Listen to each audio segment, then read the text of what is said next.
بسم اللہ الرحمن الرحیم۔ السلام علیکم۔ انفارمیشن پوائنٹ کے پلیٹ فارم پر خوش آمدید۔ اجنبی عورت کے ساتھ تنہائی۔ جامع ترمذی میں روایت مروی ہے، حضرت عمر رضی اللہ عنہ فرماتے ہیں کہ رسول کریم صلی اللہ علیہ وسلم نے ارشاد فرمایا، جب کوئی مرد کسی اجنبی عورت کے ساتھ تنہا ہوتا ہے تو ان میں تیسرا شیطان ہوتا ہے۔ جامع ترمذی کی روایت ہے، رسول کریم صلی اللہ علیہ وسلم نے ارشاد فرمایا، جب کوئی مرد کسی اجنبی عورت کے ساتھ تنہا ہوتا ہے تو ان میں تیسرا شیطان ہوتا ہے۔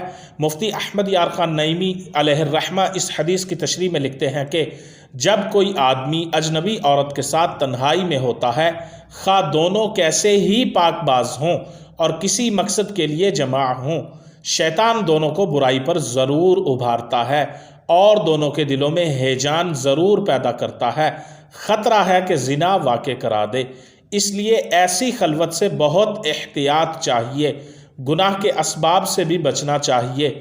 بخار کو روکنے کے لیے نزلہ و زکام کو روکو۔ جامع ترمذی کی روایت، رسول کریم صلی اللہ علیہ وسلم نے فرمایا، جب کوئی مرد کسی اجنبی عورت کے ساتھ تنہا ہوتا ہے تو ان میں تیسرا شیطان ہوتا ہے۔ مفتی احمد یار خان نعیمی اس حدیث کی تشریح میں لکھتے ہیں، جب کوئی آدمی اجنبی عورت کے ساتھ تنہائی میں ہوتا ہے، خواہ دونوں کیسے ہی پاک باز ہوں اور کسی ہی مقصد کے لیے جمع ہوں، شیطان دونوں کو برائی پر ضرور ابھارتا ہے اور دونوں کے دلوں میں ہیجان ضرور پیدا کرتا ہے، خطرہ ہے کہ زنا واقع کرا دے۔